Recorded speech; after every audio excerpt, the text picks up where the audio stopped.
Live mula sa TV5 Media Center Reliance. Kasama ang buong puwersa ng News 5. Ito ang 28th KBP Golden Dove Awards at 13th Makatao Awards Best TV Newscast. Frontline Pilipinas! May forever na ata sa taas presyo. Kada litro ng diesel, posible raw pumalo sa 130 pesos. Kaya ang tigil pasada, patuloy raw na aarangkada. Habang ayuda sa mga apektadong driver, balak daw taasan. Nag-iisang hold-upper, sumalakay sa gasolinahan. Bigay mo lahat. Super. Lahat ang ko. Bigay mo. Tinutukan ng baril ang babaeng supervisor sa Cotabato City. Pera at cellphone ang tinangay. Gasoline station ng iligal umunong nag-ooperate at sangkot sa paihi o pagnanakaw ng petrolyo, bistado sa Albay. 4 ang arestado. News 5 exclusive. Lalaking notoryo sa basag kotse modus, umatake na naman. Kasabwat niya, may inamin at nanlaglag. Minus point sa langit ang mga magnanakaw na pati simbahan, pinuntirya. Ultimo monoblock, tinangay. 3 taong gulang na batang naglalaro sa driveway, nagulungan ng truck. Bangkay ng batang nakaburol na, bakit biglang nawala sa kabaong? Mga planta ng langis sa Middle East, binobomba. Habang ang Japan, Canada at iba pang bansa sa Europe, may sama-samang panawagan sa Iran tungkol sa pagde-deliver ng langis. Silipin din ang bagong look ng Bangtan Boys, habang si RM injured. Isang araw bago ang kanilang reunion concert, may live update kami mamaya mula sa Seoul, South Korea, kasama si MJ Marfori. At tatawid from the other side.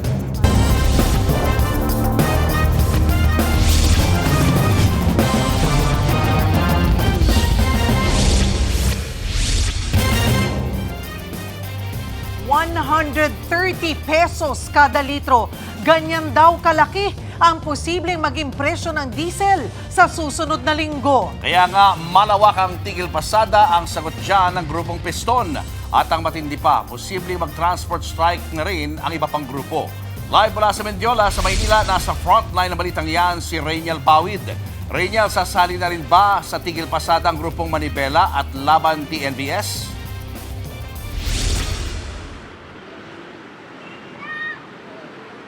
Julius, Cheryl, kung magtutuloy-tuloy nga raw yung pagsirit sa presyo ng produktong petrolyo ay tiyak na makikibahagi na nga sa malawakang tigil pasada itong Manibela at Laban TNVS. Ayon nga kay Kamodi, yung presidente ng grupong Piston, matapos yung kanilang pagwewelga o kilos protesta kagabi sa may Welcome Rotonda doon sa may Quezon City, ay agad nang gumulong yung dialogo sa pagitan niya kay Marvel Buena nitong Manibela at ilang leaders nga nitong Laban TNVS. Tirikman ng araw, tuloy ang protesta ng mga tsoper at transport groups mula Welcome Rotonda sa Quezon City, Pamendiola sa Maynila. Nakakakulo na raw ng dugo ang walang prenong pagtaas ng presyo ng produktong petrolyo. Ito na rin ang ikalawang araw ng tigil pasada ng grupong Piston. Pero kung wala raw magiging aksyon ng gobyerno, hindi malabong sumama na sa nationwide transport strike ang grupong Manibela at Laban TNVS. Nag-uusap na raw ang mga grupo. Dumadaing na sila kasi malaki na yung nawawala rin kita sa kanila. Mag-uusap, pag-aaralan, ano yung magiging ng petrolyo. Sabi naman ng Manibela, may iba pang grupo ang nagpahiwatig sa kanila para sumama sa tigil pasada. Baka hindi natin alam kung bukas, kasi marami kahit mga nasa kooperatiba at mga ibang samahan po ay nagsabi na sa atin na kung kami ay ang Manibela ay magkakasan ng isang transport strike ay sasabay daw po sila at sasama. Ayon sa ilang industry sources, posibleng nasa 13 hanggang 14 pesos and 50 centavos ang iaakyat ng presyo sa kada litro ng diesel sa susunod na linggo. Halos 8 pesos naman sa gasolina. Kung matutuloy, papalo na sa lampas 130 pesos ang per liter ng diesel. Ang mga apektadong tsoper wala na raw kita, unti-unti pang nababaon sa utang. Umaasa kami sa Bombay, mangungutang ng 5-6.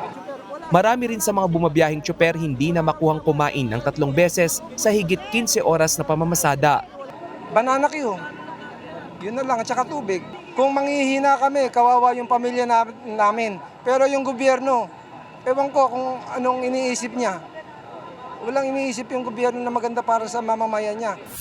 Kung ang Liga ng Transportasyon at Operator sa Pilipinas hiling na itaas sa 10,000 piso ang ayuda sa mga tsoper, ang Piston humirit na dapat daw mas malaki pa ang ibigay na ayuda. Sa atin, hindi dapat hindi ganun kaliit pag tinignan natin. Marahil, pag inano mo nga, hindi dapat mahigit pa sa 10,000 yan dahil doon sa laki nung nawala. Busina naman ng tsoper na si Jason bago pag-usapan ang halaga ng ayuda para sa kanila, ayusin muna ang proseso sa distribusyon. Yung 5,000 na yan, halos pinapahirapan po kami kung saan kami tinuturo. Meron sa LGU, sa City Hall, sabi naman ng City Hall, nangihingi pa ng voter's ID. Sabi naman ng DSWD, lisensya lang at kung ruta kung saan certified ka ng asosasyon. Una nang sinabi ng DSWD na driver's license at photocopy lang nito ang kailangan para sa ayuda.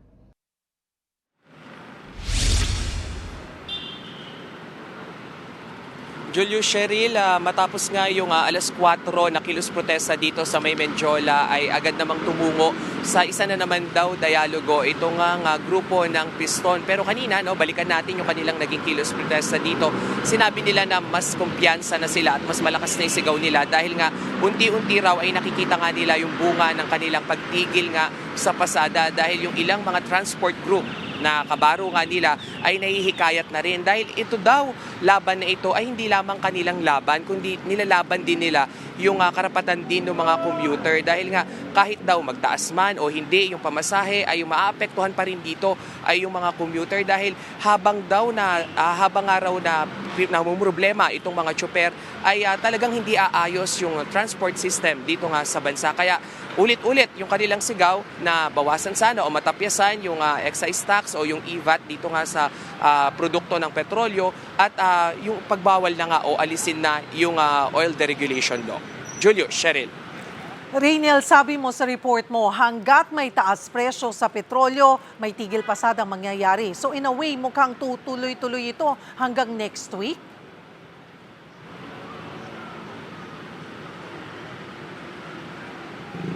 Cheryl, masyadong firm nga o matatag itong sagot nitong mga transport sector kasi ayan din yung inulit-ulit natin sa kanila kanina. Pero itong grupong Piston pa lamang at yung Manibela without batting an eyelash o wala nang kurap-kurap, Cheryl, ang sinabi nila, itutuloy-tuloy ito dahil nga yung nakikita nilang trend ay hindi naman pumapabor sa kanila at sa taong bayan dahil kung titignan natin sa susunod nga na linggo ay panibagong taas presyo na naman. Kung ganito daw yung mangyayari ay magugutom na lamang sila sa kalsada kaya mas mabuti pa na pumunta sila dito nga sa mga kalsada hindi para mamasada kung hindi para isigaw yung kanilang pino-point out o yung idinidiin dito sa gobyerno na umaksyon at aksyonan nga yung mga susunod pa na pagtaas ng presyo ng petrolyo. Cheryl.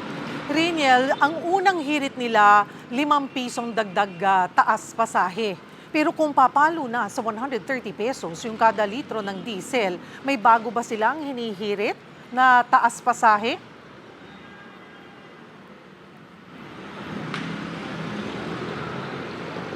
Cheryl, tinanong natin yan kanina dito sa Piston pa lamang, At yung sinabi nga sa atin ng Piston na kung yung una na 5 pesos ay, yun nga, mukhang hindi na napagbigyan talaga, ay gusto man nilang itaas sa 6 o 7 yung ihihingi nga nila. Kung tumaas na naman ito, ay hindi na raw ito yung kanilang prioridad. Ang prioridad na raw nila ngayon ay yung agaran nga na maalis na yung buwis. Para nga, pag naalis yung buwis, ay hindi na mamumroblema kung magkano ba yung itataas na pamasahe at hindi na rin mamumroblema itong commuting public naman sa kanilang mga sasakyan. Dahil sa usapin ngayon, Cheryl, ang sinasabi nila, tila nagbibingi-bingin o tengang kawali na itong gobyerno dahil kahit ano pa daw yung isigaw nila na taas presyo, kung magbigay man sila ng figure ay hindi naman nga daw ito napapakinggan. Cheryl.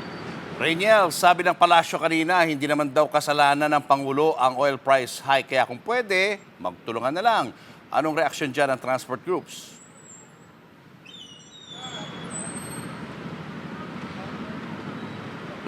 Julius, tama, Ayan din yung una nating tinanong dito sa transport sector. Ang sinabi nga nila, na bakit lagi na lang magtulungan? Kung ang pagtutulungan daw ay one way lamang o yung isa lang talaga yung kikilos at isa lang din yung madedehado, ay hindi daw tulungan yung tawag nga riyan. Pero ang pino-point out din nila sa atin, ano bang tulungan pa raw yung gusto dahil nga yung hinihiling nga nila na dagdag pasahe ay hindi sila natulungan. Pero dito nga sa hinihiling naman nila, natapyasan na yung buwis, ay hindi pa rin sila natulungan. So ngayon, ang gusto daw ng gobyerno ay magtuloy-tuloy sila sa pamamasada para hindi nga pumalya o hindi malumpo itong commuting public. Pero paano naman daw sila? Ano nga ba yung sistema o scheme ng tulungan yung hinihiling nila? At isa pa, Julius, sa pinoint out nga nitong mga grupo ng mga tsuper, isa rin kasi doon sa sinabi nga nitong si Palace Press Officer Claire Castro ay yung unity, no, yung pagkakaisa. Sabi ng transport sector, unity na naman. So, unity na naman ba yung isasagot daw at ihihilingin nga nito? So, kung unity raw yung gusto ay makipag-unite naman yung gobyerno dito nga sa taong bayan at tignan yung totoong sistema dahil yung totoong sistema at yung totoong problema raw ay nandoon nga sa oil deregulation law. So sana nga ayan na raw yung tutukan at sana wag na raw tayong wag na nga raw nating sugarcoat, no, o pagandahin pa yung mga sinasabi natin dahil sa panahon ngayon talaga daw hindi pantay yung playing field, no, dahil yung mga mayayaman kaya naman nila na kahit umabot pa ng 200 o 300 per liter yan dahil nga raw kung ang usapin naman ay maleta ng pera ay hindi raw sila mauubusan nga sa pagpapagasolina. Pero paano tayo na publiko, no, na kumakayod daw o na daily basis ay talaga namang gutom yung aabutin? Julius. Maraming salamat, Rainiel Pawid.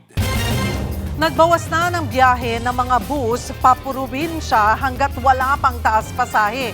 Kung lahat daw kasi ay bibiyahe, wala nang pampasweldo sa mga empleyado. Live mula sa PTEX, nasa frontline ng balitang yan, si Camille Samonte. Camille, may mga nahihirapan na bang makasakay dyan dahil nga binawasan ang biyahe?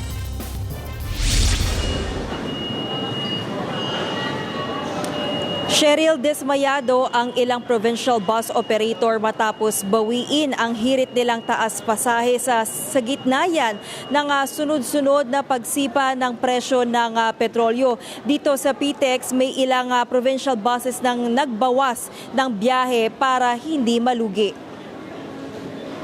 Matapos i-anunsyo ang pagsususpende ng taas pasahe sa mga provincial bus at magkakasunod na mega oil price hike, nabawasan na ang biyahe ng ilang provincial bus sa ilang ruta. Ayon sa ilang bus dispatcher, kinailangan na nilang magbawas ng biyahe para makatipid sa gasolina. Hirap na rin daw sila na mapuno ng mga pasahero ang bawat bus. Problema po, sinuspindi po yung taas pasahe at wag daw po munang itaas. Kaya po ngayon nasa regular fare po tayo. Tapos ayun nga po, isa pa rin pong dahilan yun kaya po tayo nagbabawas ng bus. Kailangan po natin matipid yung diesel ng bawat biyahe natin para po maka-afford po tayo ng biyahe hanggang matapos po yung Holy Week. Posible naman daw na madagdagan ang biyahe ng mga bus kung maraming pasahero sa darating na Holy Week. Pero mas maigi raw na mag-book na agad ng ticket ang mga pasahero para matansya ng mga transport company kung ilan ang ide-deploy nilang mga bus. Panawagan naman ng commuter na si Giselle, sana ay hindi na mabawasan ang biyahe, lalo't limitado rin ang oras ng mga commuter. Hindi lang money yung maapektuhan or yung kumbaga yung expenses bilang commuters, but also yung oras natin, madadagdagan yung hassle sa and then imbes na makakapahinga ka na, you have to wait pa for the next few hours or ilang oras pa para sa next na biyahe. Ayon sa PITX, kabilang sa mga nagbawas na ng biyahe ang ruta papuntang Batangas City. Mula sa dating 23 bus, nasa 19 na lang ito ngayon. Habang ang biyahe naman ng Baliwag Transit papuntang San Jose, Nueva Ecija, nasa 10 na lang ngayon mula sa dating 12. Ang Provincial Bus Operators Association of the Philippines umaapela kay Pangulong Bongbong Marcos na ibalik na ang taas pasahe ng mga provincial public utility buses. Maapektuhan na rin daw ang pasahod nila sa mga empleyado dahil sa pagkalugi. Napakalaki ng lugi, Ted. Talagang negative na yung cash flow kasi aabot na ng 60% yung operating cost mo, fuel pa lang. Paano yung sweldo ng tao? Sinabi namin sa kanya, even with the fare increase na 15%, Kung ang halaga ng diesel ay 110 pesos, lugi pa rin. Nakipagpulong na raw ang grupo sa LTFRB tungkol dito at sinabihan sila na magbibigay ng one-time ayuda na 10,000 piso kada prangkisa ng bus na nakarehistro. 5,000 piso naman daw ang ayuda sa mga driver.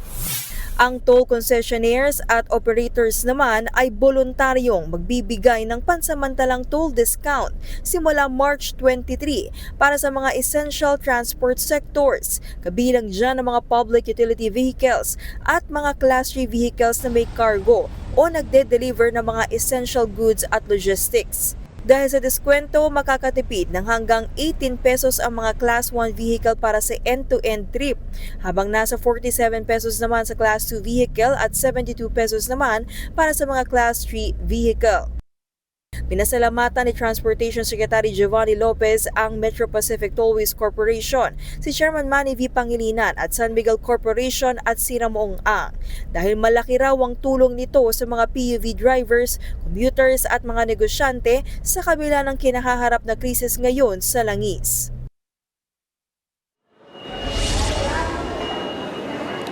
Cheryl, ipatutupad ng mga toll operator ang inisyal na diskwento sa loob ng 2 buwan at posible rin daw itong mapalawig depende sa review. Ipatutupad itong discount sa pamamagitan ng rebates na makikredit kada linggo sa mga qualified na sasakyan. Cheryl? Maraming salamat, Camille Samonte. Naglaan ng special payout ng ayuda ngayong araw pero marami pa ring tricycle driver ang nganga. Walang napala. Live mula sa Quezon City, nasa frontline na balitang yan si Mon Gualvez. Mon, ano ba naging problema sa special payout? Julius, gaya nito mga nakalipas na araw, ganun pa rin yung problema. May mga kulang na detalye raw sa datos na isinumite sa DSWD, kaya kahit nga naglaan na ng special payout schedule ang pamahalaan, marami pa rin mga tricycle driver ang bigong makakuha ng ayudang ilang araw na nilang inaasahan at binabalik-balikan. Actually, naguguluhan na nga sila at di alam ang gagawin dahil tila nagtuturoan na rin ang lokal na pamahalaan at DSWD kung bakit hindi pa rin makumpleto ang bigayan ng 5,000 pisong ayuda na pantawid sana sa taas ng mga presyo ng petrolyo at mga bilihin.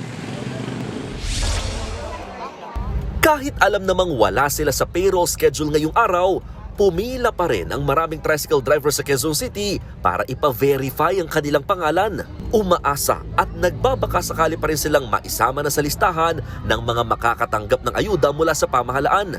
Pero gaya ng dati, bigo pa rin silang makakubra ng 5,000 pisong ayuda. Sakit din, siyempre. Kailangan natin wala tayong pera. Gasolina. Nag-aangad kami na makakuha ng ayuda. Para yung mga pangailangan namin, maano namin. Ang masaklap, sa ilang beses nilang pabalik-balik sa payout site, lumalaki na rin daw ang ginagastos nila mula sa requirement, gasolina o pamasahe. 7 Xerox na po ako. Magkano sa 3 na yun? 3. Pipila ka pa sa haba ng pila. Minsan maabot pa ng tanghali. Uwi ka pa ng bahay, kakain ka, babalik ka uli. Pipila ka uli. Istorbo yung biyahe mo. Hindi bababa sa 6,000 tricycle drivers sa Quezon City ang lumalabas na wala pang nakukuhang ayuda. Ang problema, wala pa sa 500 ang nasa payroll ngayong special payout na inilaan. Kaya hiling ng mga apektadong TODA, kumpletuhin na sana ang pamimigay ng ayuda lalo't nagkakainggitan na raw sa ibang mga kamiyembrong nakakuha na. Sana naman po, itodo na nila para matapos na po itong mga problema namin sa 3 gulong. Mabigyan na sila. Ang taas po ng gasolina. Alam naman nila natin, pag tumaas ang gasolina, tataas rin po ang bilihin. Ang iba namang nawala sa listahan ng QC, pumunta na sa payout schedule ng Caloocan, lalo't may prangkisa rin daw sila roon. Pero ang ending, wala pa rin silang nakuhang pera. Sabi ng DSWD, aabot na sa 85% bilang ng mga tricycle drivers sa buong Metro Manila ang nakatanggap ng 5,000 pisong ayuda. Marami pa rin daw kasing kulang na datos mula sa mga lokal na pamahalaan. Actually, nasa roster sila ng kanilang mga toda. Ibig sabihin, active member sila. Hindi lang sila umabot sa pagbigay ng data na kailangan namin, yung birthday, yung address, yung middle initial.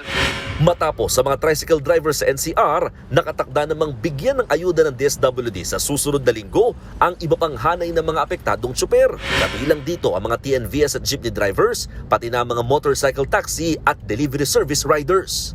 Manggagaling daw sa LTFRB ang listahan ng mga benepisyaryo para rito. Pero tingin ng ilang motorcycle taxi rider, baka hindi naman sila lahat ay mabiyayaan. Namimili sila eh. Sa amin, wala. Malabo sa amin. Dapat hindi sa ayuda nila dinadaan. Maganda, ano na lang sa gasolinan, pababain ng gas para lahat nakikinabang. Kung ang mga negosyante ang tatanungin, mas mainam daw na suspendihin ng gobyerno ang excise tax sa langis at kuryente imbis na magbigay ng ayuda. Binibigyan lang na ayuda yung particular sector. We do not agree with that. Kasi bibigyan mo yung iba hindi mabibigyan, tapos nagkakaroon pa ng losses in between.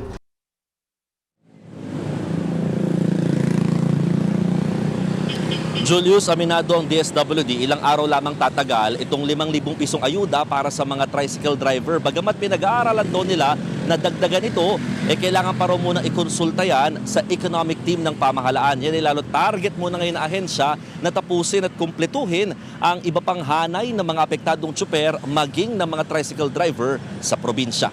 Julius. Mon, ilang tsuper ang umihirit na doblehin o mas higit sa 10,000 pesos ang ibigay na ayuda? Sa mga nakausap mo bang tricycle driver, meron din may mga ganyang panawagan?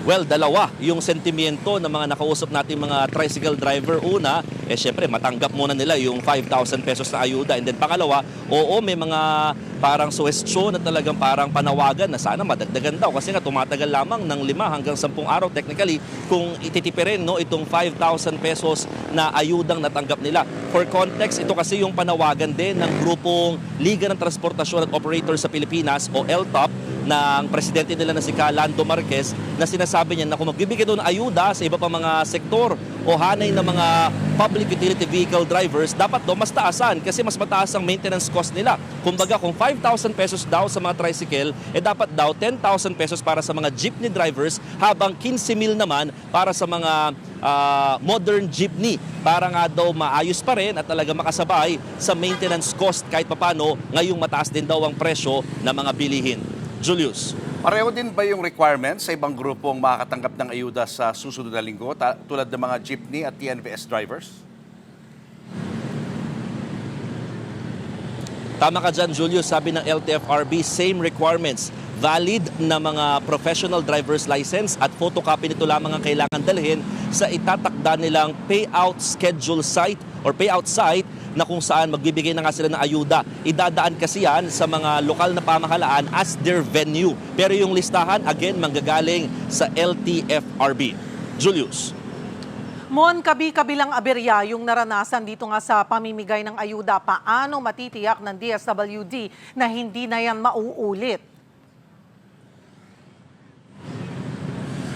Ang sinasabi, Cheryl, ng DSWD, patuloy daw silang nagsasala, nagpoproseso at nagve-verify sa mga listahang ipinapadala sa kanila ng mga lokal na pamahalaan. Dito lamang daw sila nakadepende, kaya ito yung mga pinaprocess nila bago mailabas sa bigayan na nga ng ayuda. Pero again, ang sinasabi kasi ng mga LGU, nasabit na namin sa DSWD, kumbaga nasa ahensya na raw yung bola kung kailan maglalabas ng updated na listahan ng mga mabibigyan na ayuda. Pero ang sinasabi naman ng DSWD in the long run, lahat daw ng mga apektadong tricycle driver ay makakatanggap. Hindi nga lang sabay-sabay, pero lahat daw ng mga kasama rin sa mga nawala sa listahan na valid o lehitimo namang mga tsuper ng tricycle, makakakuha pa rin ng 5,000 pisong ayuda. Cheryl.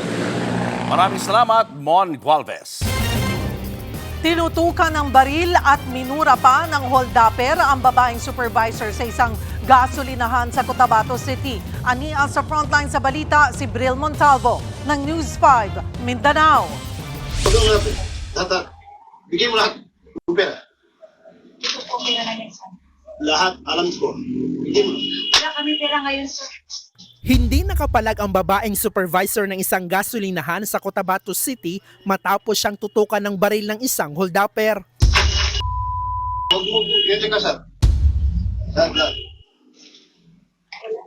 Sa takot ng biktima, wala siyang nagawa kundi ibigay ang 8,000 pisong kita ng kanilang gasolinahan. Agad naman itong binulsa ng suspect na tila hindi pa kontento sa nakuha. Kaya nga pati ang cellphone tinangay. Maya-maya umalis na ang suspect na nahirapan pang buksan ang pinto. Ay, mo sir, wag mo sir, iganyan lang. Ako na mag-open.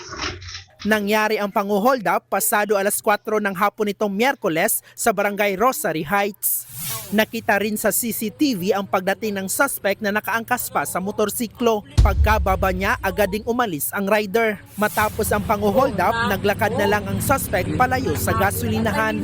Inaalam pa kung kasabwat ba ang rider ng motor. In relation doon sa naghatid sa kanya, titingnan pa ng ating kapulisan if ano ang relation niya doon sa suspect. No? So hindi muna tayo mag-preempt kung ano ba talaga yung kanyang participation. Dagdag pa ng pulisya, posibleng plinano ng suspect ang kanyang pang-hold up. Tinitingnan yung area of pupuntahan niya or bibiktimahin niya. Mayroon bang security guard?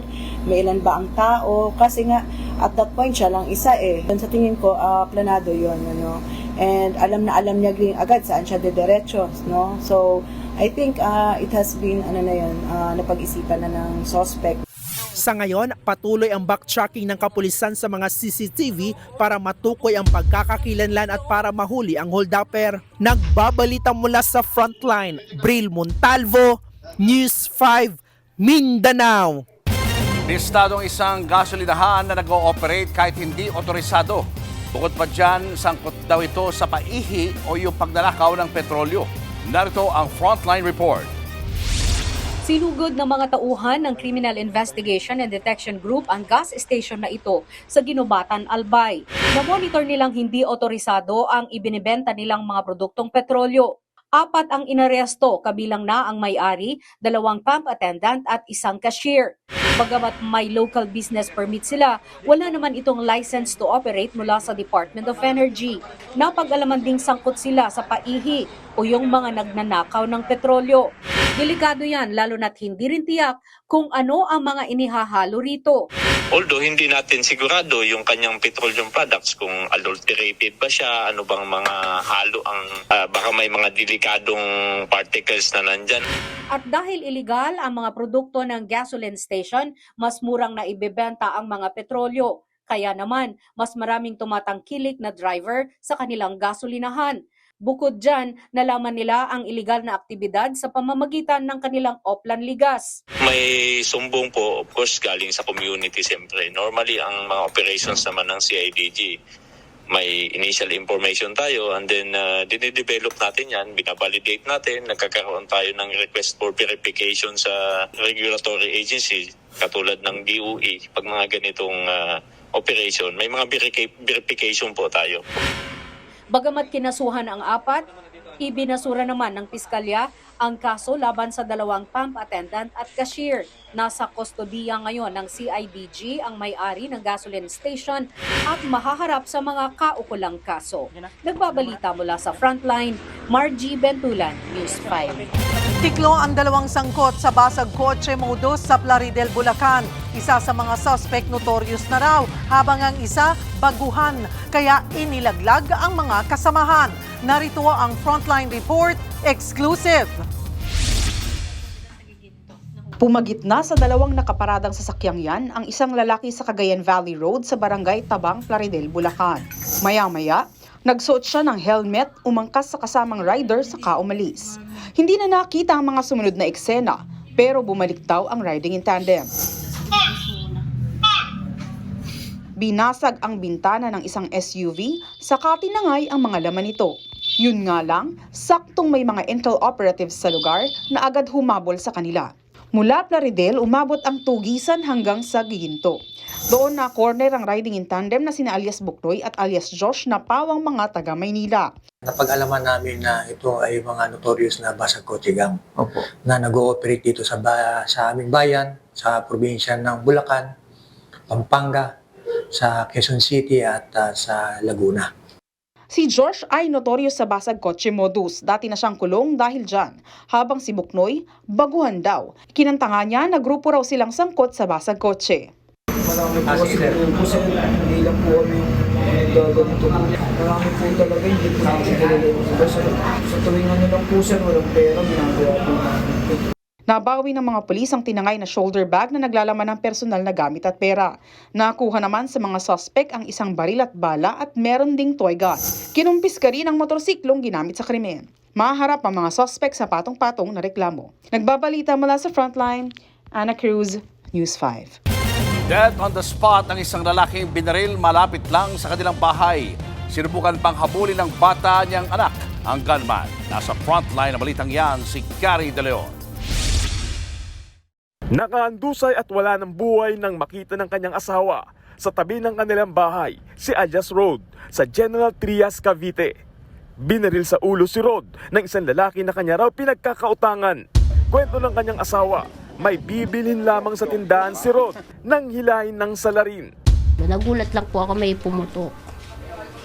Ito na? Opo. Tapos wala na po yung asawa ko, nakahiga na po. Wala pong pagtatalo. Siguro po ganun mga utang. Sa investigasyon, magkakilala ang biktima at gunman na parehong nakatira sa Barangay San Francisco.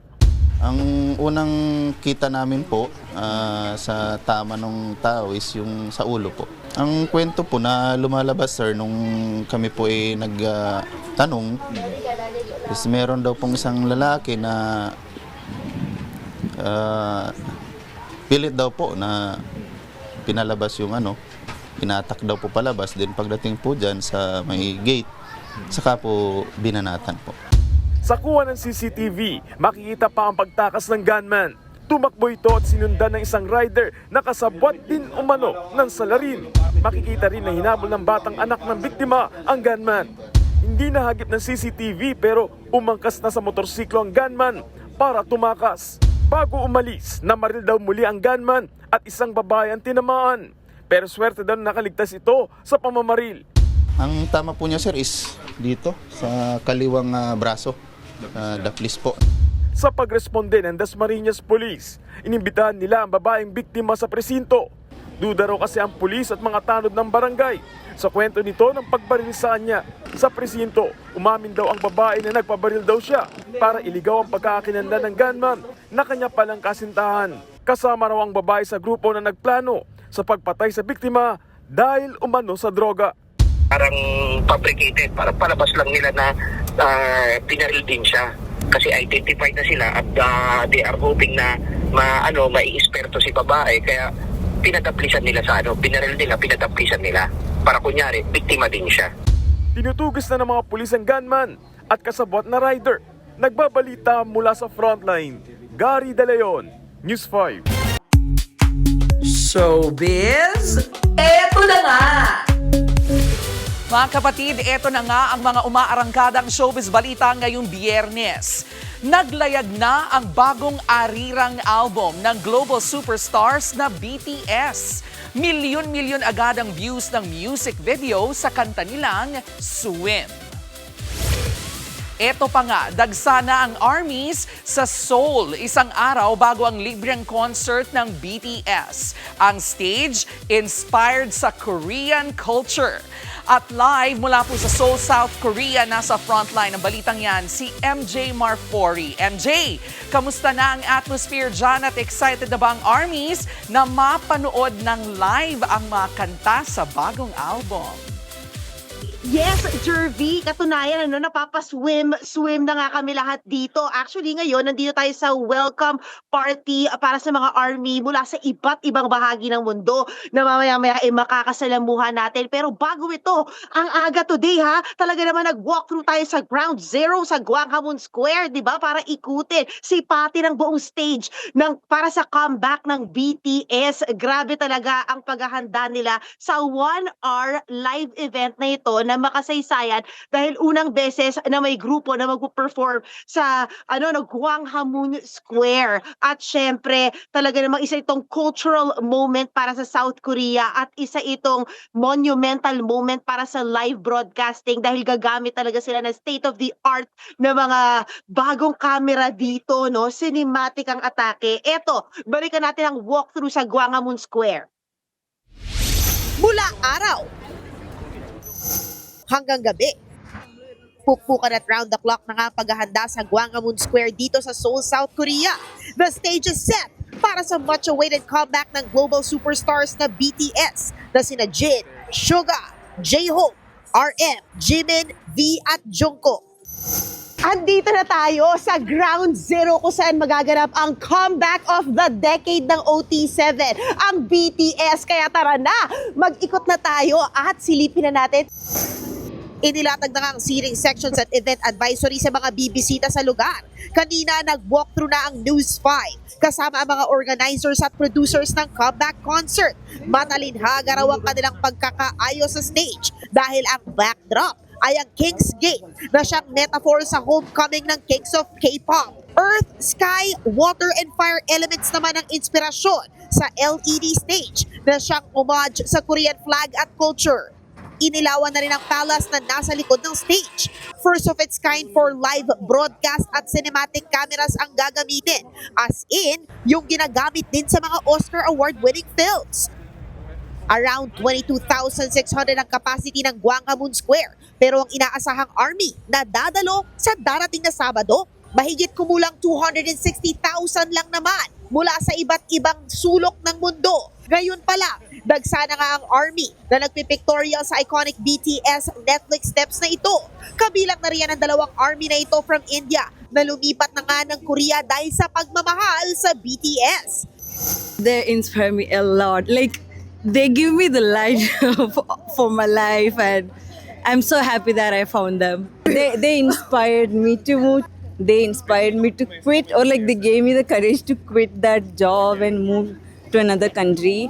Very excited for their comeback. Siyempre, hindi mawawala ang mga Pinoy. Kabilang na ang anak ni Kim P. De Leon na si Sammy, isang mega fan since 2019. My bias is Jungkook. Growing up, I was bullied, so I super resonated with the campaign. And their album, Love Yourself, actually is the album that helped me the most. In-inspeksyon na rin kahapon ng mayor ng Seoul ang venue para tiyakin ang seguridad. Samantala, inanunsyo na nga ng management ng BTS na na-injure si RM at magiging limitado ang performance niya. Sa Sabado, March 21, panoorin ng TV5 special coverage sa comeback ng BTS. Ang live concert naman nila ay 7 p.m. oras sa Pilipinas na mapapanood sa Netflix. Mga kapatid, ito naman mga reminder lang tayo para sa mga Pilipino no na pupunta rito o nandito na at bukas gusto ngang manood sa Gwanghwamun Square kahit hindi sila makakapasok dun sa may area at nasa may perimeter lang sila ng concert venue. Syempre no, talagang pinapaalala po ng Embahada ng Pilipinas sa Seoul sa mga Pinoy na huwag hihiwalay sa mga kasama at syempre maging mapagmatsyag mga kapatid at alamin ang daanan na papasok at labas na lugar. Kumbaga familiarize yourself sa perimeter bago pa po kayo pumunta dahil napakadami pong tao talaga, 260,000.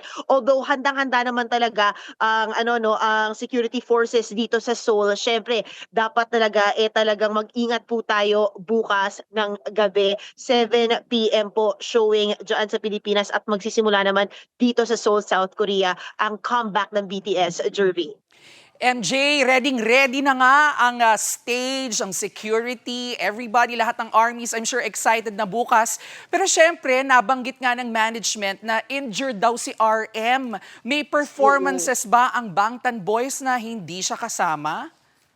Wala pa silang sinasabi kung ano in particular pero ang sabi ng management ng BTS magiging limited ang kanyang ang kanyang performance bukas at syempre ang priority nila ay ang safety at recovery ni RM lalo na't sasabak na sila sa kanilang concert at hindi lang yan, sinabi naman nila na umaasa sila sa todo suporta pa rin syempre ng army sa comeback dahil talagang pinaghandaan ito ng OT7, Jervy. Naku, sana nga gumaling na si RM para makasama siya sa mga performances. Pero MJ, mas lalong dumami ang excited para sa concert bukas dahil sa new look ng BTS. Kanina napakita sa live stream nila, lalo na yung look ni Suga. Anong reaction dyan ng ARMYs?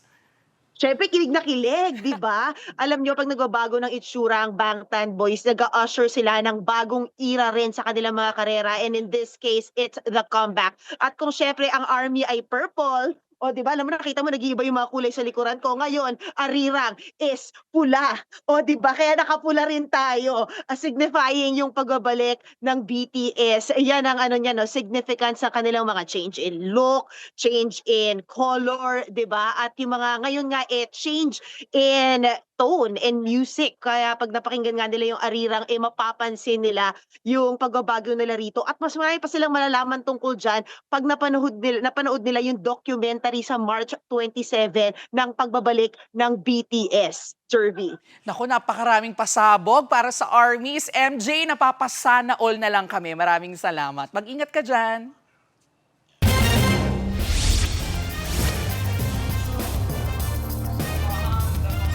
Tinakawan, pareho yang nasa pool sa video. At batang nakaburol biglang naglaho sa kanyang kabaong. Saan ito napunta? Abangan ang lahat ng yan sa pagbabalik ng Frontline Pilipinas.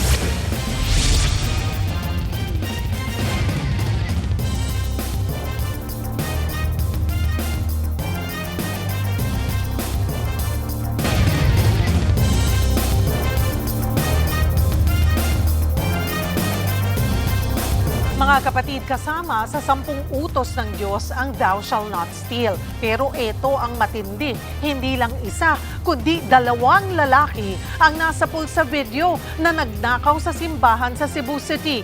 Yung isa pa nga sa kanila, abay nagkunwari pang magpapaschedule ng misa. Ang buong detalye, kaugnay niyan, abangan mamaya sa pagbabalik ng Frontline Pilipinas. Diyan lang po kayo, mga kapatid. Mga kapatid, Julius Babaw po, nasa Middle East o saan mang dako ka ng mundo, manatiling may alam at may pakialam sa mga mainit na balita dito sa ating bansa. Simulan po natin ang bawat araw sa tuloy-tuloy na balitaan sa Frontline. Mag-follow at mag-subscribe sa social media pages ng News 5.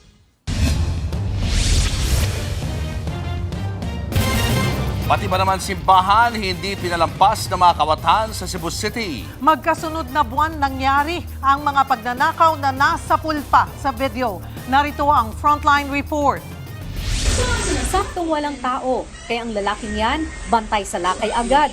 Nagmamadaling tinanggal sa saksakan ng charger. Kinuha ang cellphone, iniwan ang charger, saka sumibat. Nangyari yan noong pang nakaraang buwan sa Our Lady of Sacred Heart Parish sa Cebu City. Walang patawad sa pagnanakaw, maski simbahan, napos, at nagpanggap pa nung una na nagpapaschedule kuno ng misa. Ito pang matindi. Naulit ang nakawan sa naturang simbahan nito lang Miyerkules. Nasa pool ulit sa CCTV ang kawatan. Kita siyang lumabas ng simbahan sakay ng bisikleta, tangay-tangay ang mga monoblock o yung mga plastic na upuan. Nakita ng janitor ang lalaki, pero nagsinungaling daw ito at nag-imbento pa ng pangalan ng madre. Tinanong ko siya, saan mo dadalhin yan? Sumagot siya, inutusan ako ni Mother Wenny. Inakala ko naman na ang tinutukoy niyang Mother Wenny ay isang madre. Dahil sa mga nakawang yan, nagdagdag na ng mga CCTV sa simbahan. Dasal naman ng simbahan sa mga kawatan. Padulong lang ito sa Holy Week. Papunta na tayo sa Semana Santa. Ang Sana ang taong gumawa nito ay makapagmuni-muni at maalala kung gaano kabuti ang Diyos. Bagamat may kapatawaran, ang anumang pagkakamali na nagawa ay kailangan pa ring pagbayaran. Nagbabalita mula sa Frontline, Margie Bentulan, News 5.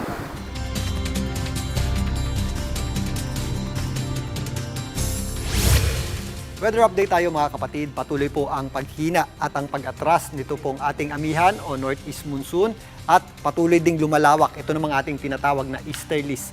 Dahil po dyan, asahan na po natin ang mas titindi pa ang init ng panahon, lalong-lalo na po dito sa western section ng ating bansa. At susunod din agad, ito pong eastern section ng ating bansa. At maliban po dyan, yung ating North Pacific High Pressure Area ay medyo malawak na At sa mga susunod na araw, ito pong ating Easter list ay magpapatuloy na at maaaring magsimula na po ang panahon ng tag-init sa susunod na linggo. Dahil dyan, ito na po ang magiging prevailing weather system natin sa mga susunod na araw at sa mga susunod na linggo. At yan po ay magdudulot ng matinding init ng panahon sa malaking bahagi na po ng ating bansa. Pagandaan po natin yan mga kapatid. Sa ngayon, meron lang po tayong mga matataas na tsansa ng pag-ulan dito po sa ilang bahagi ng Caraga. Kasama na po dyan ang ilang bahagi dito sa Eastern Visayas, ang probinsya ng Leyte. Pero sa pangkalatan, ang malaking bahagi po ng Visayas at malaking bahagi ng Mindanao ay magiging maaliwalas naman po ang panahon at medyo mainit po sa tanghali dahil nga sa tinatawag nating Easter list. Kaya sa mga bibiyahe or nasa biyahe ngayong weekend at mga nasa dagat, ugaliin po nating mag-sunblock at umiwas po tayo sa direktang init ng araw mula alas 10 hanggang alas 4 ng hapon. Ganun din po ang ating aasahang panahon dito po sa malaking bahagi ng Mimaropa. Dito naman sa Luzon, meron tayong mga posibleng pagulan dito sa eastern section ng Central Luzon, kasama po dyan ang Aurora, Isabela at Cagayan, maging dito sa mga kabundukan ng Kalinga at Apayao, kasama na po dyan ang extreme northern Luzon. Pero ang natitirang bahagi po ng Luzon, magiging maaliwalas naman po ang panahon at magiging maganda ang sikat ng araw at may kainitan din po sa tanghali. At pagsapit ng hapon, posible rin po yung ating mga afternoon showers at thunderstorms. Ganun din po ang ating aasahang panahon dito sa Metro Manila at magpapatuloy na po yan ngayong weekend. Magiging maganda po ang sikat ng araw sa umaga pero pagsapit po ng tanghali dahil medyo manipis yung ating kaulapan, ramdam na po natin ang matinding init ng panahon at ang init na nagmumula sa araw. Pagsapit po ng hapon, magiging maaliwalas naman ang panahon natin dahil medyo maulap na po ang panahon natin dyan at posible po yung ating mga dagdiang pag-ulan. Kaya sa mga may lakad ngayong weekend, waliin po natin ang pagdadala ng payong dahil magagamit po natin yan sa matinding init ng panahon sa tanghali. At mga kapatid, alam nyo ba na pinapalitan o tinatanggal ang pangalan ng bagyo kapag meron itong at least 300 deaths or namatay or higit 1 bilyong pinsala sa agriculture or sa infrastructure. Kahapon, naglabas po ang Pag-asa ng opisyal na listahan ng mga papalitan na o hindi na gagamiting pangalan ng mga bagyo nitong nakaraang 2025. Yan po ang bagyong Krising, Emong, Mirasol, Nando, Opong, Tino. Kasama na rin po dyan ang Super Typhoon Uwan. At ito naman po ang ipapalit na pangalan. Diyan po sa mga tinanggal na pangalan, ang bagyong Chico, Elias, Magyawan, Nilad, Omar, Tala, Urbano. Abangan po natin ang mga bagyo nito pero yan po ay makikita pa natin sa 2029 dahil every 4 years po inuulit ang pangalan o ginagamit ang pangalan ng bagyo. Tingnan natin kung magiging singlakas ba nito ang mga pangalan na pinalitan nga. At yan muna ang latest sa ating lagay ng panahon. Muli ako po ang inyong weather frontliner, Alvin Pura, na lagi may panahon para sa iyo. Showbiz, eto na nga! Mga kapatid, eto na nga, balitang BTS pa rin po tayo. Mas masayang kiligin kung may kasama kang makikinig ng bagong album ng BTS. Kaya naman po ang mga Pinoy Army nagsama-sama sa mga listening party. At live mula sa BGC Taguig, nasa frontline ng balitang yan, si Mobile Journal, Jazz Paredes. Jazz, kamusta kayo dyan?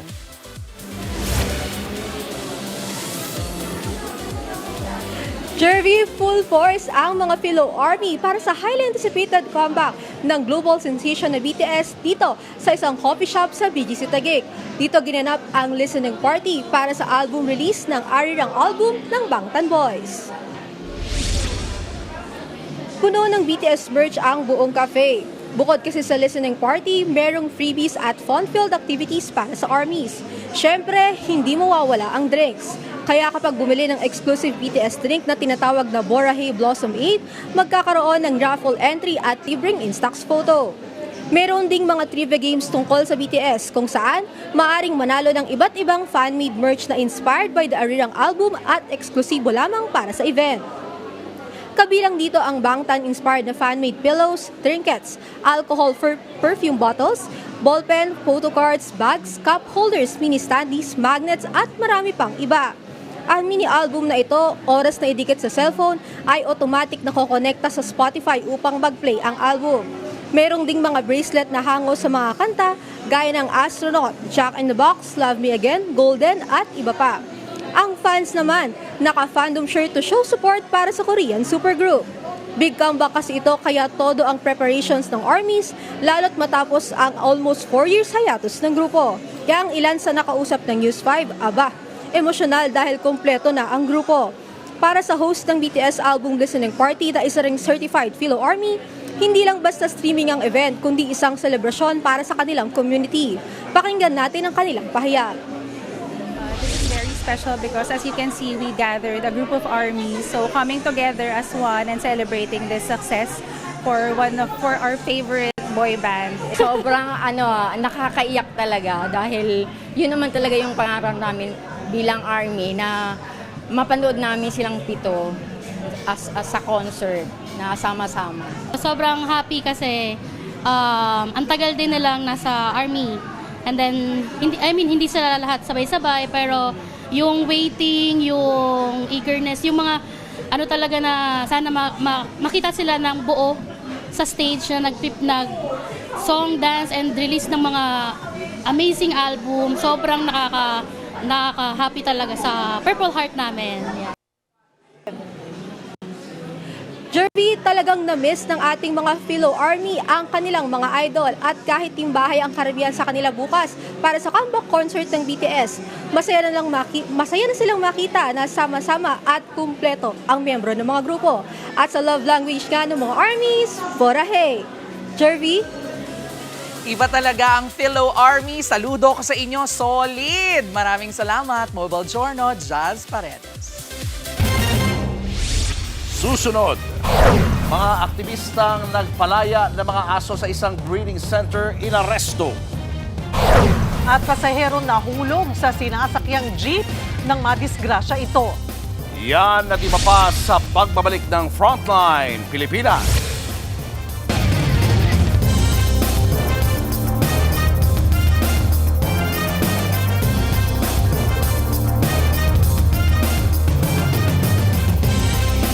Mga kapatid, problemado na nga tayo sa pagtaas sa presyo ng petrolyo, baka mas lalo pa yung humirap dahil sa Middle East kasi binobomba ang mga gas facility doon. Tensyonado rin sa Strait of Hormuz na dinaraanan ng mga nagde-deliver ng langis. At eto pa, may awkward moment sa White House sa Amerika kung saan si US President Donald Trump inungkat ang Pearl Harbor attack habang katabi niya ang Japanese Prime Minister. Mamaya ang buong detalye. Diyan lang ho kayo, mga kapatid. Mga kapatid, Julius Babaw po. Nasa Middle East o sa amang dako ka ng mundo, manatiling may alam at may pakialam sa mga may init na balita dito sa ating bansa. Simulan po natin ang bawat araw sa tuloy-tuloy na balitaan sa Frontline. Mag-follow at mag-subscribe sa social media pages ng News 5.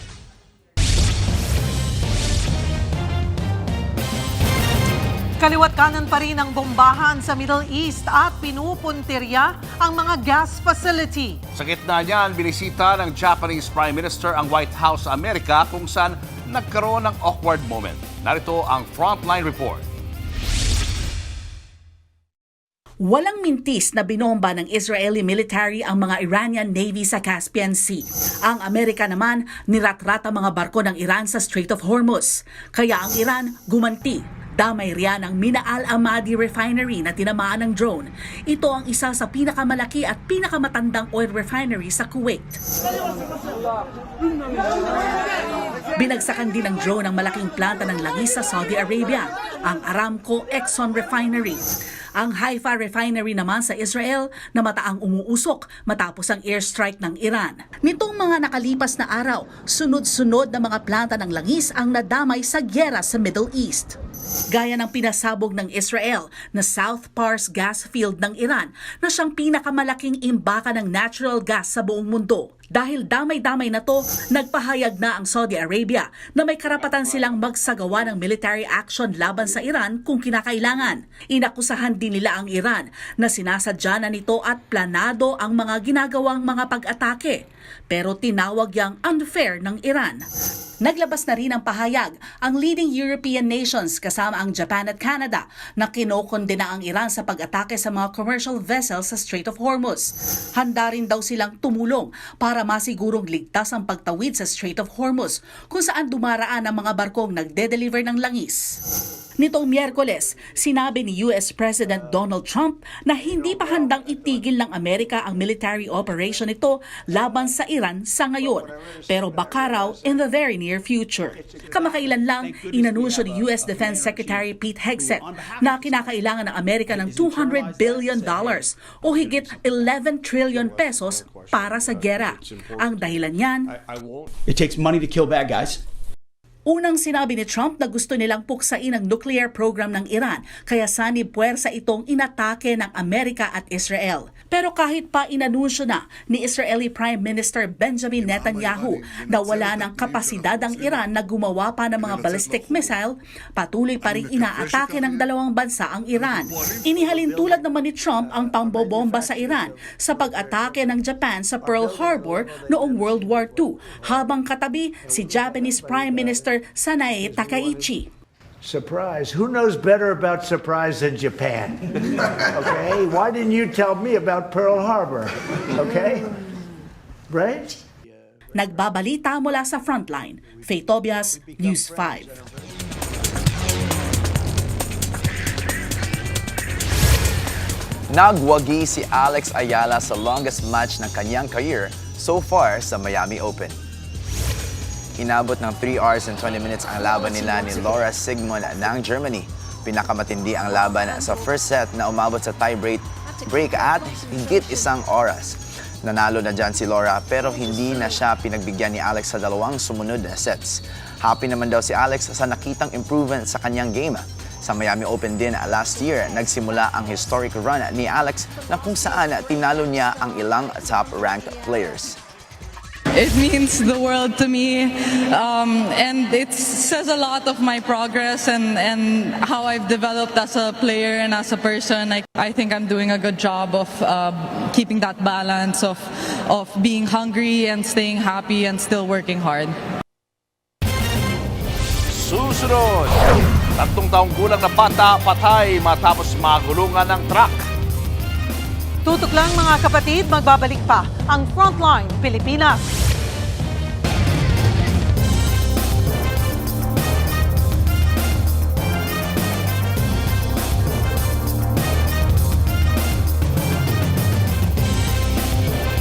Mga kapatid, may sanggol na ibinurol sa Dumaguete City pero biglang nawala ang bangkay nito sa Cabaong. Ang tanong, nasaan na?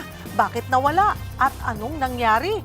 Ang sagot sa mga tanong na yan, alamin sa pagbabalik ng Frontline Pilipinas. Diyan lang po kayo, mga kapatid. Mga kapatid, Cheryl Cosim po. Nasa Estados Unidos, Canada o saan mang dako ka ng mundo, manatiling may alam at may pakialam sa mga mainit na balita dito sa ating bansa. Simulan natin ang bawat araw sa tuloy-tuloy na balitaan sa Frontline. Mag-follow at mag-subscribe sa social media pages ng News 5.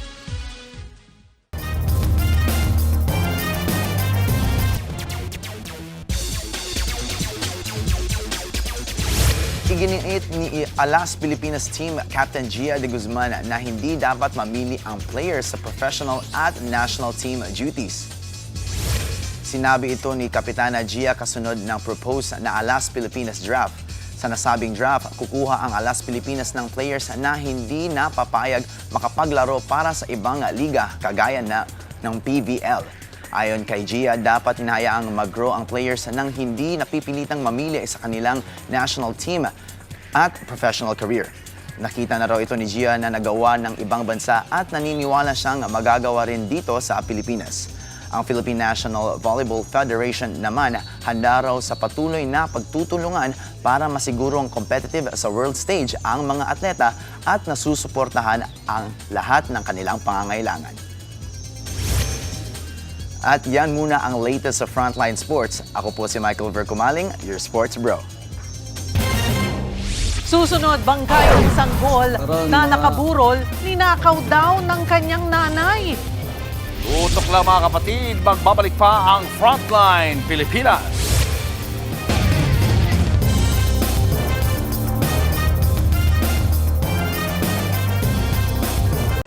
Mga kapatid, Cheryl Cosim po. Nasa Estados Unidos, Canada o saan man dako ka ng mundo, manatiling may alam at may pakialam sa mga maiinit na balita dito sa ating bansa. Simulan natin ang bawat araw sa tuloy-tuloy na balitaan sa Frontline. Mag-follow at mag-subscribe sa social media pages ng News 5.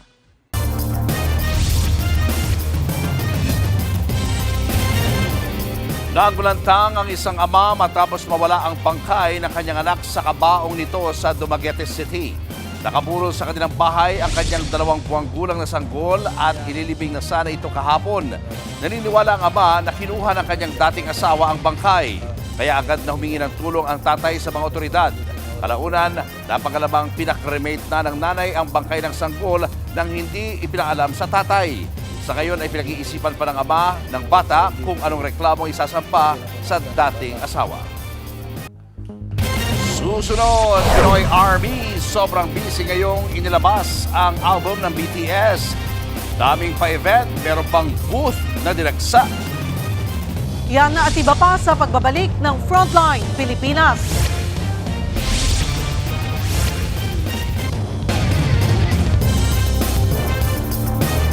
Mga kapatid, Julius Babaw po. Nasa Middle East o sa amang dako ka ng mundo, manatiling may alam at may pakialam sa mga mainit na balita dito sa ating bansa. Simulan po natin ang bawat araw sa tuloy-tuloy na balitaan sa Frontline.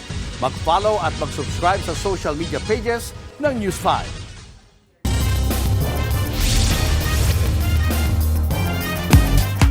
Showbiz, eto na nga!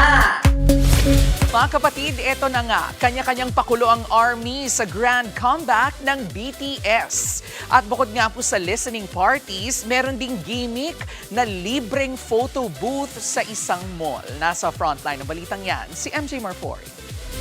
Kaya hanggang Pilipinas, abay, swim. Water falling off your skin ang Pinoy Army sa highly anticipated comeback ng global sensation na BTS. Quezon City, naghanda ng booth ang Netflix para sa Army para sa grand comeback ng 7-member group. Meron pa silang panglibreng photo booth and they painted it red as in color ng arirang comeback.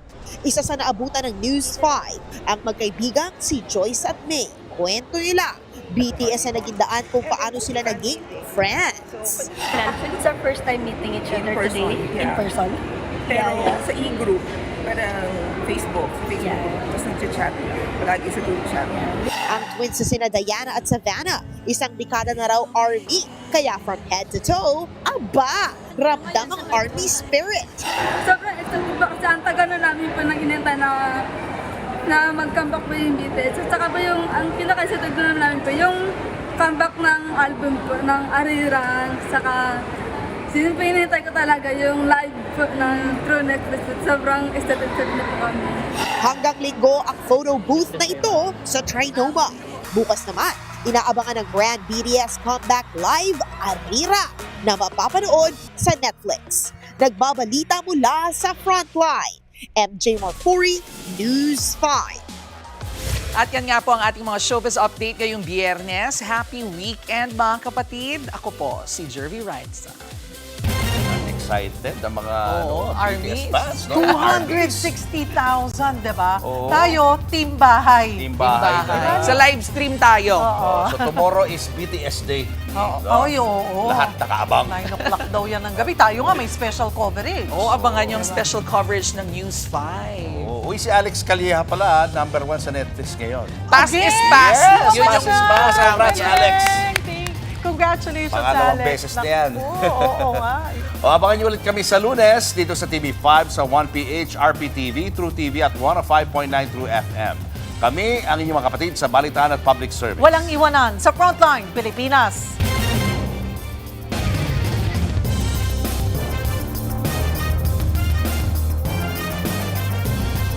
Mga kapatid, Cheryl Cosing po. Nasa Estados Unidos, Canada o saan man dako ka ng mundo, manatiling may alam at may pakialam sa mga maiinit na balita dito sa ating bansa. Simulan natin ang bawat araw sa tuloy-tuloy na balitaan sa Frontline. Mag-follow at mag-subscribe sa social media pages ng News 5.